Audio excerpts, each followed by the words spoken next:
Pag ang tao may lungkot o may problema, meron siyang agad-agad na kailangang gawin. At kung ang tao merong agad-agad kailangang gawin, hindi siya dumarating sa punto na, ano ba ang buhay? Ba't ba ako nabubuhay? Ano ba yung purpose ng life? Kasi kung minsan, pag dumadating ka sa mga ganong tanong at wala kang maisagot na magandang purpose ng life, nawawalan ka ng gana sa buhay. Pwede kang ma-depress, pwede kang mawalan ng direksyon. Sabi, ito ang blessing pag lagi kang may problema. Hindi mo na iniisip kung ano yung buhay. Ang problema mo, laging solve yung problem ko, gawin yung dapat kong gawin, kailangang mautang ko yung dapat kong mautang, dapat mabayaran ko yung dapat kong mabayaran. Pero kung wala kang ganun, lumulubog-lubog ang araw, wala kang maisip na gagawin, lumulungkot-lungkot ka. Ayaw natin magkaroon ng problema, pero ang pinapakita dito ni Solomon, kahit sa problema, meron ka mapapala. Kahit sa lungkot, merong benefit. Na napaka-importanting isipin na hindi ka lang dapat mahilig sa pagsasaya. Pinagpapraktisan din ang lungkot. Sapagkat, ito isang bagay na hindi pwedeng maiwasan sa buhay.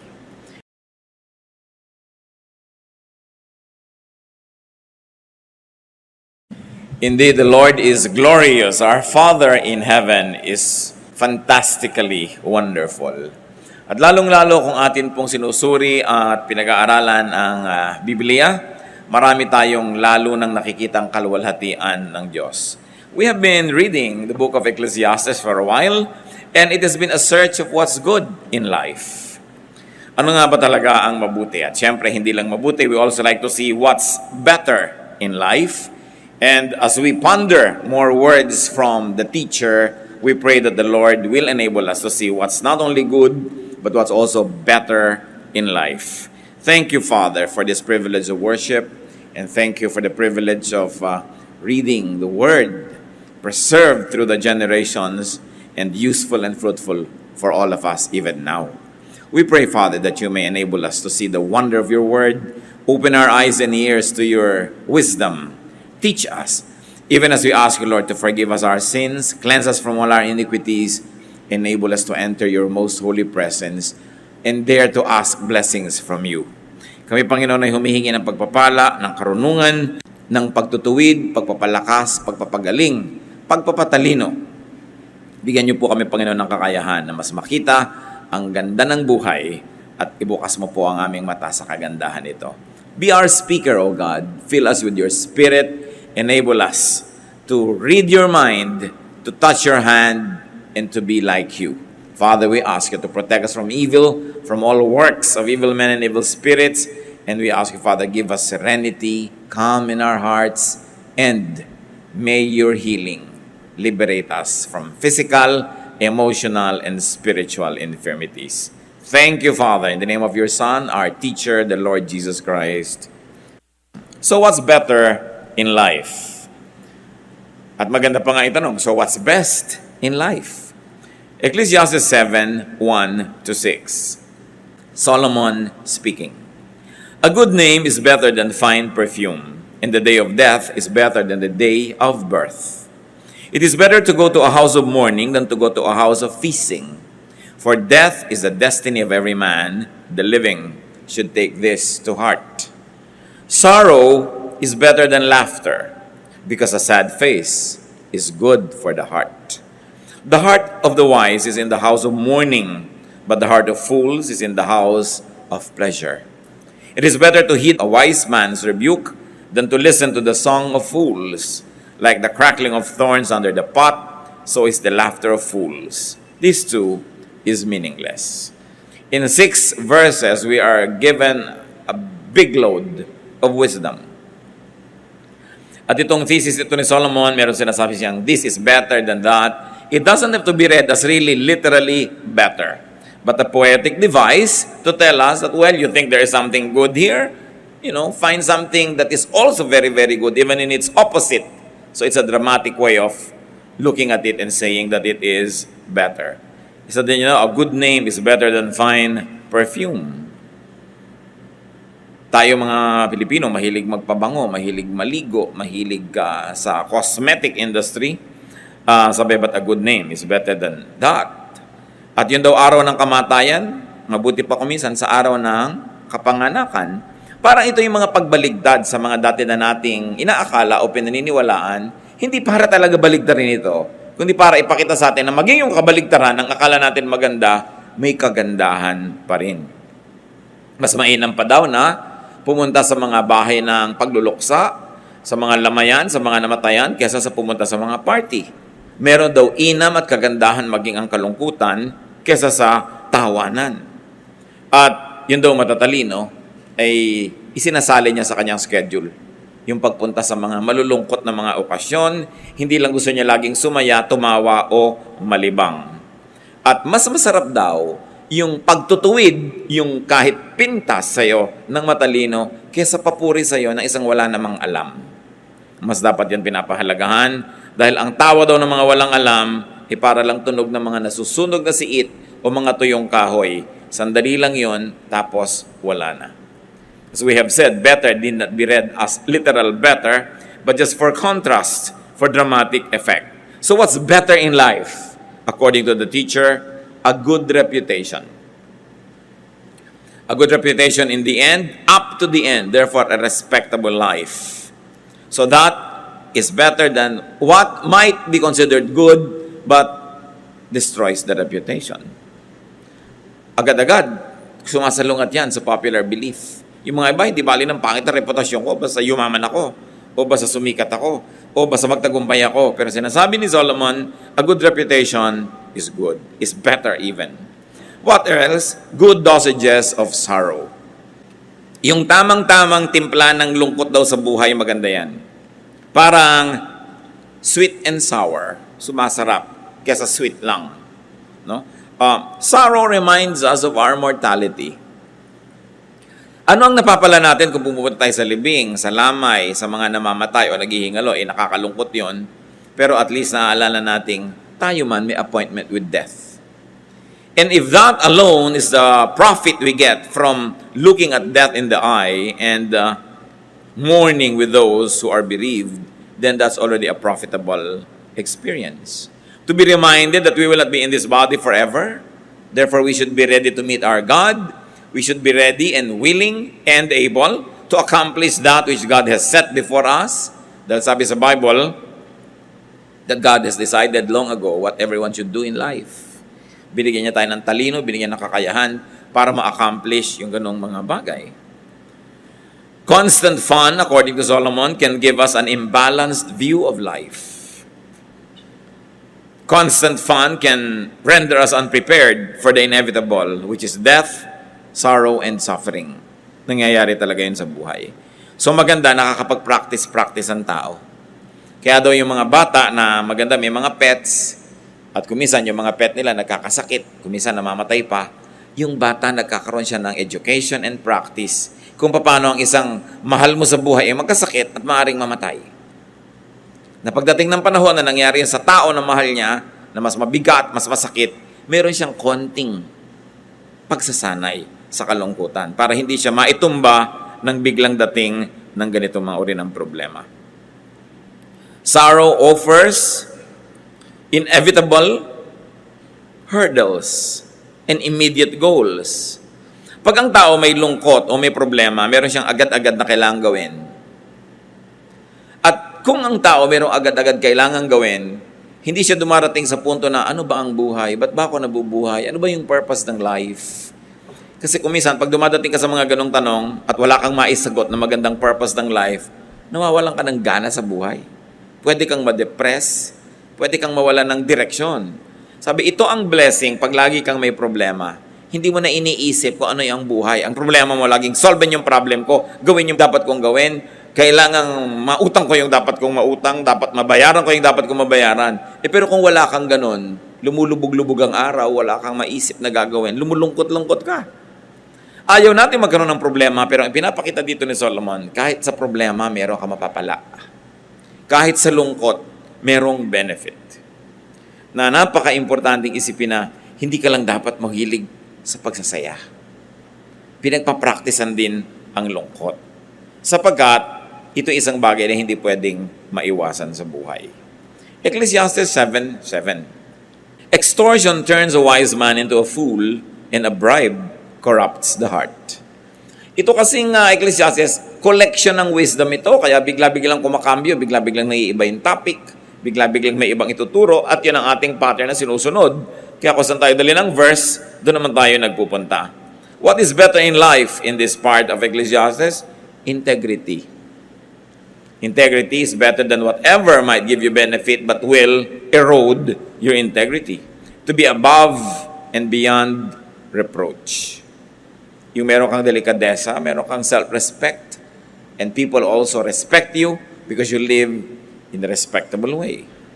Ecclesiastes 7 verse 8, the end of a matter is better than its beginning, and patience is better than pride. So, ang mahalaga daw, hindi yung simula lang, kundi yung katapusan, o natapos mo ba yung sinimulan mo. Anong pinapahalagahan dito ng teacher? Consistency. Steadfastness. To be able to deliver a promise. To be able to do what you had set out to do. So that you would have not totally wasted time. Pag simula ka ng simula at hindi mo naman tinatapos, magsisimula ka uli ng bago, marami kang nasasayang na oras na dumadaan, hindi na bumabalik, ikaw ang nalulugi. So what is important here is to complete what has begun. At kung hindi natin kayang tapusin, huwag nating simulan. Kakambal siyempre nito, itinuturo sa atin ni Solomon, magplano ka. Kung may project ka, tingnan mo yung costing, kaya mo bang tapusin? Kung hindi mo kayang tapusin, huwag mo simulan. Meron ka bang energy hanggang matapos yan? O baka naman, sandali lang yung energy mo, bukas wala na, consider all of that. Because many people waste time, talent, and treasure beginning many things and not finishing them. Another thing that's better in life, Ecclesiastes 7:9, do not be quickly provoked in your spirit, for anger resides in the lap of fools. So not being quickly provoked to anger is better than being provoked. That's what he's trying to say. So what is better here? Calm, serenity, payapa, tahimik ka, mahinahon. That you are unruffled. You're like a quiet pond without blemish on its face. At kasama doon siyempre is forgiving, understanding, and ignoring an offense or forgiving offenders. Sabi niya, anger resides in the lap of fools. Yan ay inaalagaan lang, pinapatagal, kinikimkim ng hindi matalino. Yung galit. Kasi yung galit, sinisira ka, at lalo naman yung taong kinakagalitan mo, yun ay maaari mong masira. At sa pagsira mo sa kanya, hindi ka rin madamage. Kaya ang matalinong tao daw, hindi na niya hinahayaang magalit siya agad. Kung magagalitin kayo 5 years ago, pwedeng ma-excuse yun. Pero kung hanggang ngayon, magagalitin pa rin kayo, boring na yun. Dapat, kumukonti na lang ang nakakapagpagalit sa'yo. Na magandang goal sa buhay, this year, babawasan ko pa ang pwedeng gumalit sa akin. Kasi yung taong napakadaling magalit, hindi ka lang napansin, galit ka na. Hindi ka na-invite, galit ka na. May nag-cut sa'yo sa traffic, galit ka na. Kita yung mga nangyayaring gulo sa mga taong umiinit ang ulo at sinusunod nila yung init nila ng ulo. Matagal lang lumamig yung ulo nila, may problema pa na dala-dala dahil sa naging bunga ng init ng ulo. What else is better daw? Not holding a grudge. Huwag ka nagtatanim ng sama ng loob. Hindi yun mabuti sa'yo, sa kalusugan mo, sa espiritu mo, sa iyong emosyon, at hindi rin mabuti sa iyong pakikipagkapwa-tao.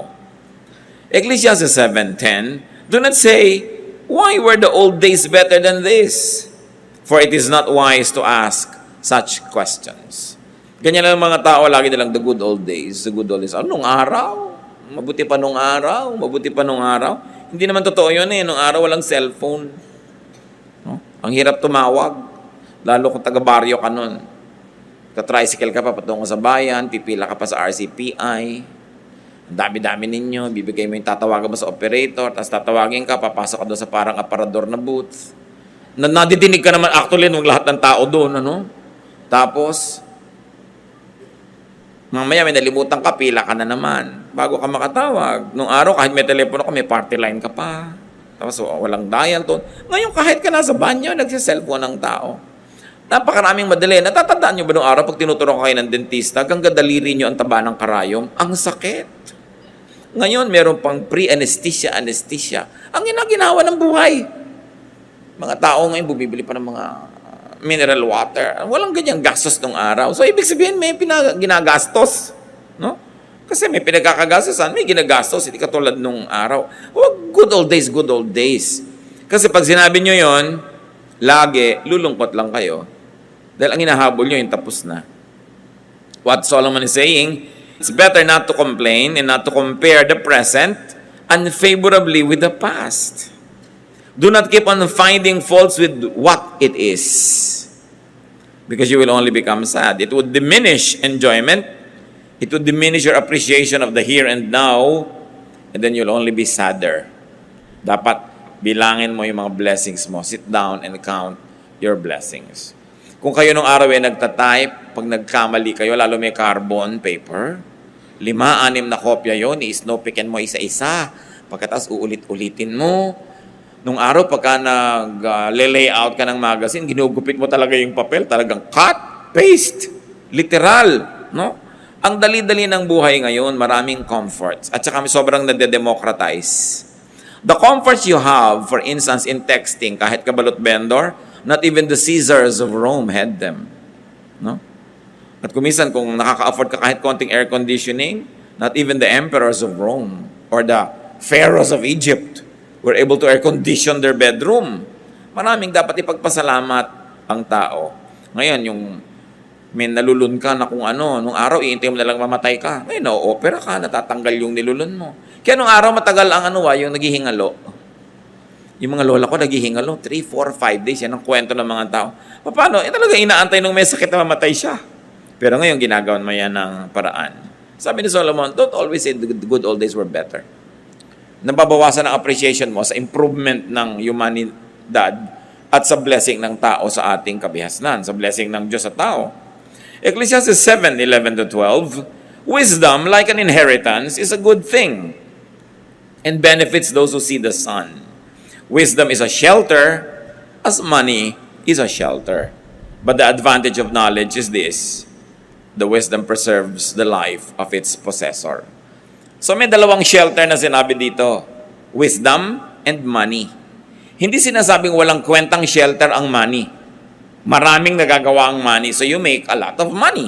Ngayon, kung ayaw niyong itago, ibigay niyo sa akin. O ibigay niyo sa mga mahal niyo sa buhay. But produce wealth. Because money is a shelter. So niya, advantage yan. Pero alam niyo, mas advantageous ang wisdom. Because wisdom preserves life. It is possible that money can actually destroy life. Alam niyo yung mga biglang tumatama sa mga loto, mga biglang nagkakapera, kung minsan napapahamak. Wala silang practice yumaman eh. Pero ang dami nilang practice humirap. No? Kaya mas hiyang sa kanilang kahirapan. Mas magsusurvive sila na mahirap kaysa mayaman. Marami mga tao hindi nagsusurvive na sikat. Pero nung hindi sikat, buhay sila. So sabi, huwag mong sinisisi ang nangyayari sa isang buhay. Huwag mong isinusumpa ang buhay mo dahil kino-compare mo sa iba. Hanapin mo lagi yung advantage ng iyong pagiging iyo at ikaw. Kasi lagi yan merong advantage. Kung minsan yung mabuti pa yung naglalakad na walang pera, hindi na hold up, hindi na sasaksak. Kung ikaw may pera, na-hold up ka pa. Kaya sabi, wisdom preserves the life of its possessor more than money. But of course, money also does preserve and prolong life. Diba? Mahirap siyempre patayin yung may pampa-hospital. Mahaba talaga buhay niyan. Kaya, iniisip mo yung mga ganyan. Gusto mo humaba ang buhay mo, pagka kailangan kang operahan, may pampa-opera ka. Because money is a shelter. Napakasarap basahin si Solomon eh. Kasi hindi kanya tinatambakan ng kutakot-takot ng mga maraming theology ng ending, magsasuffer ka pala. Siya pinapawalan kanya sa mga pagdurusa, tinakalaga niya yung gapos mo, niluluwagan niya yung mga tali para yung buhay mo mas guminhawa. So what is better here according to him? Wisdom over money. But it doesn't mean that money is bad. The love of money is what is evil, not money itself. Ecclesiastes 7:13, consider what God has done. Who can straighten what He has made crooked? Hinahanap ni Solomon at ipinapakita sa atin yung mga kamalian natin, kaya nababawasan ang saya sa buhay. At iminumulat niya yung ating mata para dumami ang dapat natin ikasiya. At isa daw dito is the appreciation of the unchangeable. That's what's better in life rather than always rejecting and trying to change the unchangeable. Ang sinabi niya, who can straighten what He has made crooked? Kung ano daw ba ang niliko ng Diyos, pwede mong ituwid? O ang kanyang itinuwid, pwede mong iliko? Hindi. So ang taong sasaya sa buhay, yung itinutuwid, yung pwedeng ituwid, at tinatanggap na lang na liko, yung liko talaga. Lalo, hindi mo kayang baguhin. Hindi mo kayang baguhin, for instance, yung aptitude ng tao, yung talent niya, yung hilig niya, talaga doon siya naka-incline. Kesa lagi kayo nagtutunggali, lagi na lang kayo na nagkakaroon ng struggle, accept. When applied to human relationships, this means to accept and even enjoy people's unchangeable traits. We try. Kung meron tayong mga pangit na ugali, gusto nating improve yan. At sikap tayo ng sikap. Pero mas luluwag ang buhay kung ikaw mismo, pag-aaralan mo, tanggapin kaysa baguhin ang iyong kapwa. Kung gusto mong baguhin ang sarili mo, baguhin mo kasi sarili mo naman yung kausap mo. Willing ka sigurong makipag-usap sa sarili mo na magbago tayo kung kinakausap mo yung sarili mo. Eh yung iba na gusto mong baguhin. Marami pong mag-asawa, hindi sila nagiging masaya together kasi parehong gusto mo ipalitan siya, ibahin siya. Paano siya maiiba? Sabi nga sa Bible, can a leopard change its spots? Well, we do not discount the possibility of a miracle, but a miracle is more of the exception rather than the rule. Kaya kung yung mahal mo sa buhay, anak mo, kapatid mo, asawa mo, may mga ugali, may mga katangian na sa tingin mo ay kapintasan, mas sasaya ka kung pag-aaralan mo yun at tanggapin. Kung meron kang gustong baguhin, ang baguhin mo yung attitude mo. Kasi meron kang control doon, but you have no control over other people. Of course, if those people will also change themselves with God's help, then it becomes a lot easier. But you changing somebody else, it's going to be a struggle. Somebody will always win and somebody will always lose. And you know what losers do? They get out of your life or they kick you out of their life. Kasi they always lose. Kaya kung gusto nyong matagal na magkasama ng mga minamahal mo sa buhay, yung walang patakarang pagtanggap, mahalagang pag-aralan. Kasi sabi ni Solomon, consider what God has done. Ibig sabihin, Diyos ang lumikha sa tao eh. So pati yung ayaw mo sa Kanya, ang totoo nun, nasa design niya yon o nasa inclination niya yon. Kung yun ay hindi talaga maganda, dapat pagsikapan niya. Pero ikaw, kahit anong gawin mo, hindi mo siya mababago. Magkakaroon lang kayo ng hidwaan. So a powerful source of happiness here is not having people the way you want them, but a good attitude. That you take people for what they are. Ecclesiastes 7:14, when times are good, be happy. But when times are bad, consider, God has made the one as well as the other. Therefore, a man cannot discover anything about his future. Kung masaya daw ang moment, edi magsaya ka. Ngayon malungkot, edi malungkot ka. Ganun talaga ang buhay. May araw ng lungkot, may araw ng saya. Ang mahirap ito, wala namang dahilan para lumungkot, umiimbento ka ng lungkot. Yun ang miserable. Hindi naman kayo dapat mag-away, nag-aaway kayo dahil lang pareho kayong pagod.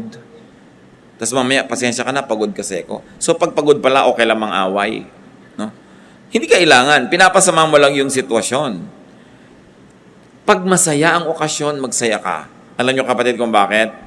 Hindi mo alam kung bukas, lungkot ang darating. Hindi mo alam kung bukas nasunog pala yung bahay mo. Of course, we don't like that. But it can happen, di ba? Nangyayari. Ngayon, merong party, ayaw mong kumain. Tapos bukas, bigla na lang, may sakit ka sa lalamunan, wala ka talagang makain, nakaswero lang, sisi ka ng sisi, pati hindi ko pa nakain yung pwede kong kainin, nung pwede pa.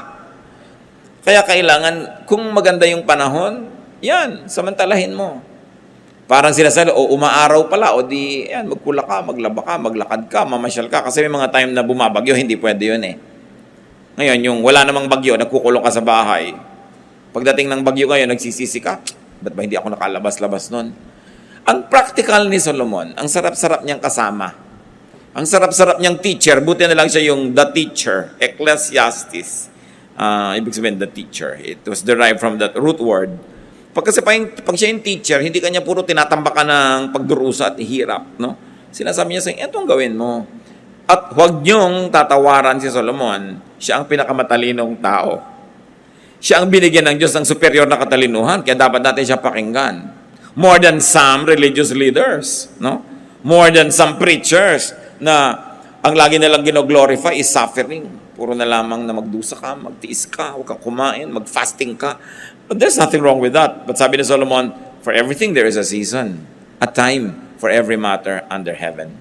So wise people are to enjoy good times, and they are to ponder bad times. Pag daw malungkot ang panahon, ang dapat mong gawin, magbulay-bulay, mag-isip-isip. Anong iisipin mo? Bakit kaya malungkot? Meron kaya akong pananagutan o kontribusyon sa lungkot na ito? At pag nasabi nating meron, pag-aralan mo, paano ko kaya hindi na ito uulitin para huwag uling magkaroon ng ganitong klase ng lungkot? So, kahit yung lungkot mo, nagkaroon ng lesson. At kung may lesson yon, may benefit kahit yung kalungkutan. Ang mahirap, laging may lungkot pero hindi mo nalalaman kung bakit hindi ka man lang kasi nag-iisip. Nagkakaproblema. Anong benefit? Kung mag-iisip ka, ano ang aking pananagutan? Anong kontribusyon ko? Bakit nagkakaproblema? Ba't lagi kami nag-aaway nitong asawa ko, anak ko, o whoever? Ano ang pananagutan ko? Dapat nating iniisip yon. Then sabi niya, makakabuti sa iyo ang mga araw ng problema at araw ng lungkot because such things make you a better person. So we learn and benefit from them. And what is the important lesson here? That God makes both good and bad times, according to Solomon. Nangyayari yan dahil pinapayagan ng Diyos. May nangyayari na talagang nililikha ng Diyos na mangyari. God causes them to happen. Pero may mga nangyayaring pinapayagan ng Diyos, God allows them to happen. In both cases, nothing can happen without God's permission because God is sovereign. And if God permits it, no matter how much you dislike it, then there must be something good in it. Ano ang misyon? Huwag magreklamo, huwag i-compare yun sa ibang panahon, hanapin ang lesson nun. Then you will be better. And since God makes both good and bad times, pwede nating masabing walang bad times. Dahil pwede mong pakinabangan yon, pwede yun magbigay sa'yo ng lakas, pwede yung magbigay sa'yo ng perspective, ng understanding of other people, ng compassion. Therefore, bad times did you good. Kailangan you turn every disadvantage to an advantage. Because the believers of God are incurable optimists. We see the brighter side of things. Because when God causes it or allows it to happen, we can learn something from it. Therefore, in life, both the good and the bad events should be expected, accepted, and as much as you can, even enjoyed. Ecclesiastes 7:15-18. In this meaningless life of mine, I have seen both of this. A righteous man perishing in his righteousness, and a wicked man living long in his wickedness. Sabi niya, alam niyo, may napansin ako sa buhay. May mga matutuwid na tao namamatay dahil matuwid sila. At may mas mga namang tao, ang haba ng buhay. Sa katunayan, yung pangakasamaan nila yata nagpapahaba ng buhay nila. Na-observe niyo ba yan sa buhay? So sabi ni Solomon, verse 16, do not be over-righteous, neither be over-wise. Why destroy yourself? Do not be over-wicked, and do not be a fool. Why die before your time? It is good to grasp the one and not let go of the other. The man who fears God will avoid all extremes. I wonder if this is the first time that it has crossed your mind. The wisest man on earth, gifted by God with superior and excellent wisdom, says, do not be over-righteous. Okay, magandang banal, pero huwag kang super banal. Sabi niya. Magandang matalino, pero huwag kang super talino. Halos wala ka nang ma-enjoy sa buhay pag ganyan ang ginawa mo. Sa kabaligtaran naman nun, do not be over-wicked. Madadali din ang buhay mo, marami magagalit sa'yo o masisira ang katawan mo. Sabi niya, do not be a fool. Sabi niya, eto ang isang katangian ng tunay na makadiyos. Hindi siya nagiging extremist. Di ba marami mga tao pagka naging religious, overly religious? Ito yung kaharap mo siya, wala kayong pinag-usapan ko di Diyos, Biblia, mga kabanalan. At kung aaminin mo sa sarili mo, ayaw mo na siyang kaharap. Nakakasawa na ang topic niya. Meron naman na overly wicked, walang pinag-usapan ko di yung mga pinatay niya, o kung ilan ang kulasisi niya, o anong mga kasalanan niya. Hindi rin nakaka-edify. Sa niya, alam niya, ang tataong totoo, May konti ka nito, may konti ka nun. Talagang nadadapa ka, tumatayo ka, meron kang konting kabutihan, may konti ka rin kasamaan, part ng pagkatao mo yon. Sabi niya, ang sino man natatanggapin na ganyan talaga ang totoo, ikaw lang ang magkakaroon ng peace with life. Na hindi mo ine-expect ang mga tao to be perfect. No? At ang kabaligtaran niyan, because nobody could be perfectly good, nobody is also perfectly evil. Hindi mo pwedeng ibuntun sa isang tao lahat yung kasalanan at lahat ng pagsisi. May mabuti rin dyan. Alam niyo, yung kuminsan yan ang hindi maganda sa mga pelikula, yung may bida at kontrabida. Talagang yung bida, saksakan ng bait. Tapos yung kontrabida, saksakan ng sama. Sa totoong buhay, walang ganon.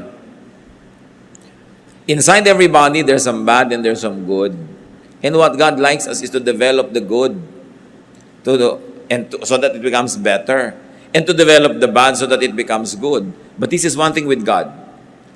Saan ka man niya abutan, nandun ka sa good, sa better, sa best, sa bad, sa worst, mahal ka pa rin niya.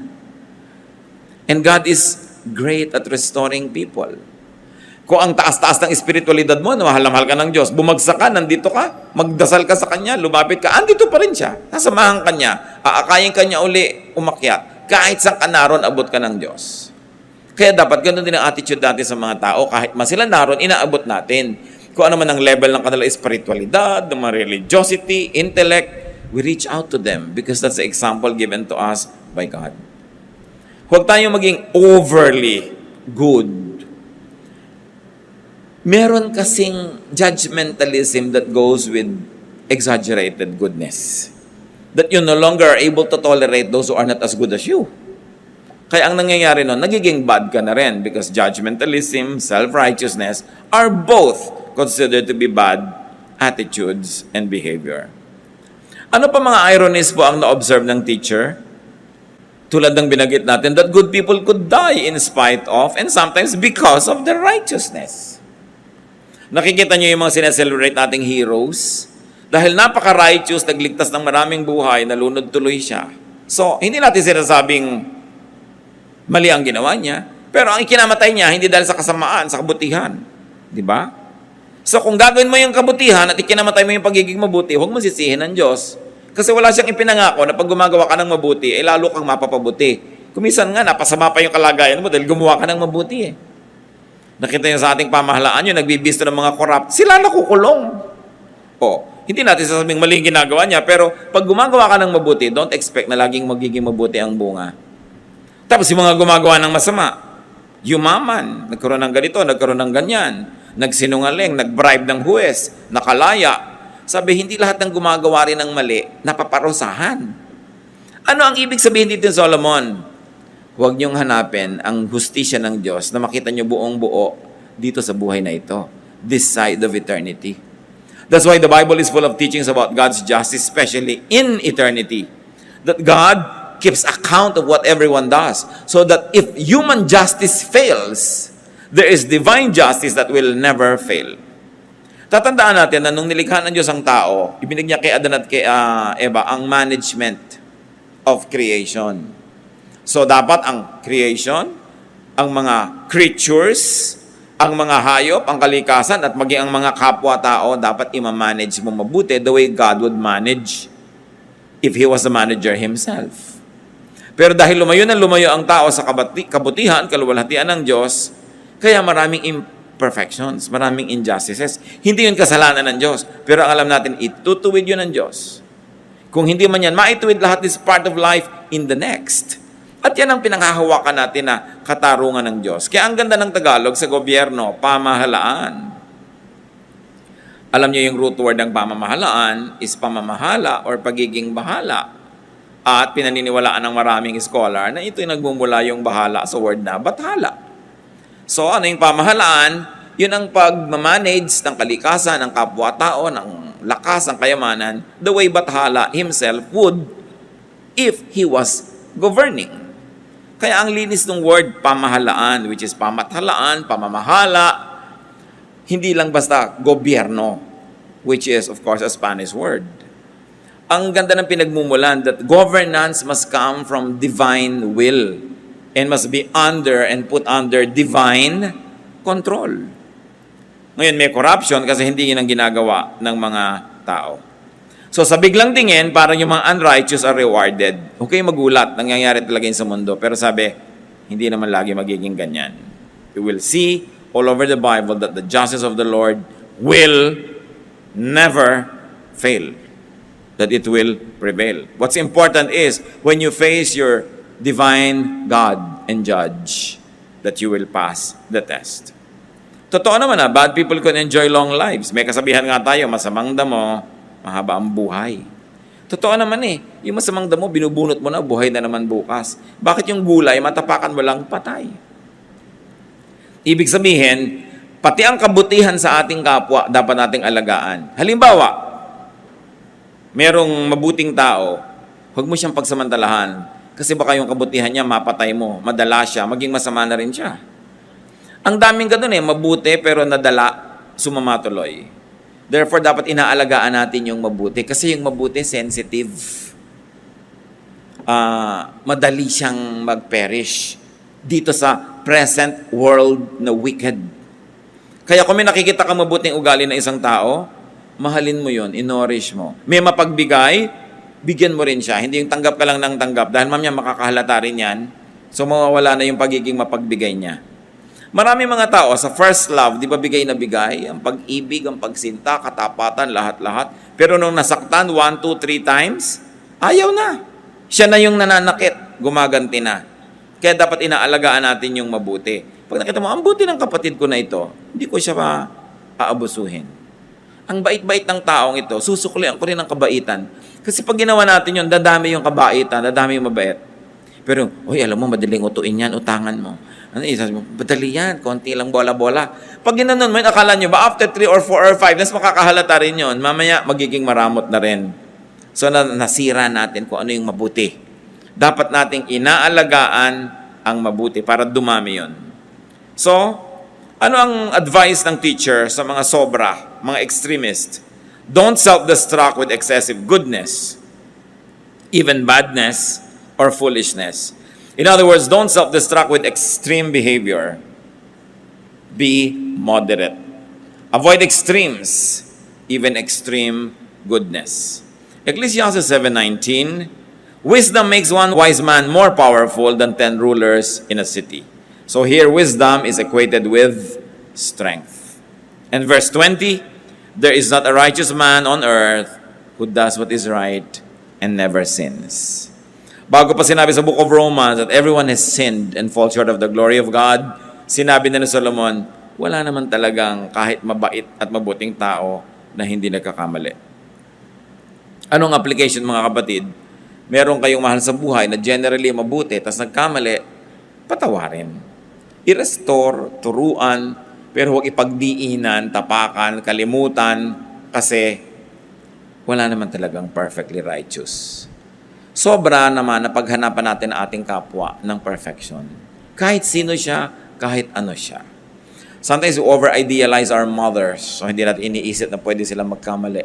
We over-idealize our fathers or our religious leaders or our teachers. Hindi natin sila binibigyan ng space to be human. That is cruel.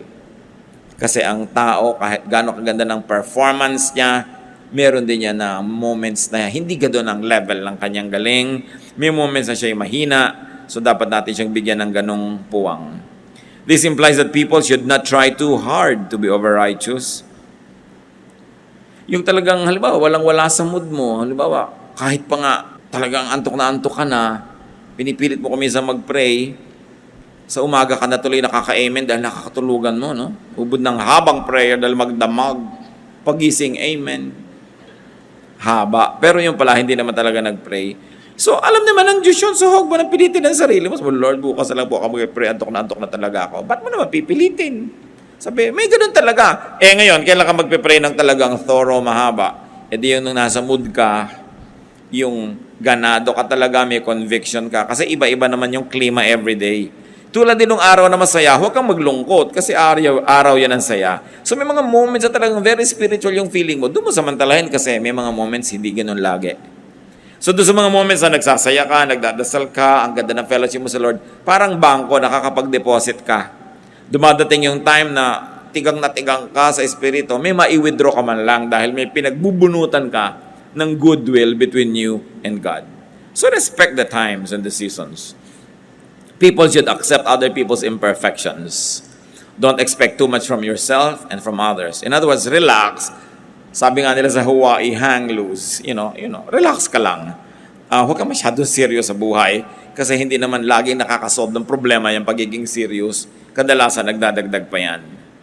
Ecclesiastes 7:21-22, do not pay attention to every word people say, or you may hear your servant cursing you. For you know in your heart that many times you yourself have cursed others. May mga kilala po akong tao, very sensitive. Pag may nadinig na silang pintas o comment tungkol sa kanila, talagang dinaramdam. Pero dapat huwag tayo maging ganon. Sabi ni Solomon, do not be too affected by people's talk. Huwag mong ipagtanong, i-research, hanapin ang lahat ng sinasabi ng tao tungkol sa'yo. Sabi, sigurado, malalaman mo yung mga katulong mo, minumura ka. Alangan mang love ka nila. Liban na lang talagang sobrang lovable ka. So, ine-expect mo na yon. Nagagalit to sa akin, ginising ko dahil inutusan ko. Masama ang loob nito dahil ganito, dahil ganon. Hindi ko pinabali. Pagka tinanggap mo na ganon yon, hindi ka na masyadong mag-expect. So, pag nangyari nga, hindi ka masyadong nasasaktan. May isa pa pang dahilan, mga kapatid, kung bakit hindi tayo dapat masyadong serious sa mga nadidinig natin laban sa atin, na sinasabi ng iba. Because many words are not seriously meant. Sabi ni Solomon, ikaw naman, alam mo rin na madalas nagsasalita ka rin ng pangit tungkol sa iba. Pero hindi mo naman talaga mean. Halimbawa, kung alam lang ng nanay nyo ang lahat ng sinasabi nyo sa kaibigan nyo tungkol sa kanya, baka kayo isumpa. Di ba may mga ganun? Hindi lahat Kung alam lang ng husband ang lahat ng sinasabi ng misis niya tungkol sa husband pagkasama yung best friend. Kung alam lamang ng anak, kuminsan ang sinasabi ng magulang tungkol sa anak, sa iba ring magulang, marami tayong sinasabi na hindi maganda laban sa kapwa natin kahit mahal natin sa buhay. But we don't feel guilty. You know why not? Because many times, hindi naman talaga heartfelt yon. Parang humihinga-hinga ka lang, sinasabi mo lang, pero hindi naman talaga ganun. Talagang, pag nalunod yun, sasagapin mo rin dahil mahal mo pa rin sa buhay kahit may reklamo ka. So, ang sinasabi dito nitong si Solomon, pag may nadinig ka na mga masamang komento ko sa'yo, huwag ka masyadong dibdibin. Sabihin mo, of course, naturally, siyempre hindi ako perfect, may maipipinta sila. At saka siyempre hindi sila perfect, namiminta sila. Pag ganun ang attitude mo, hindi ka lagi nagdaramdam. Dahil, ang totoo, marami talagang negative na sinasabi ang kapwa tungkol sa atin. Marami yun. Huwag mo na lang alamin para huwag sumama loob mo.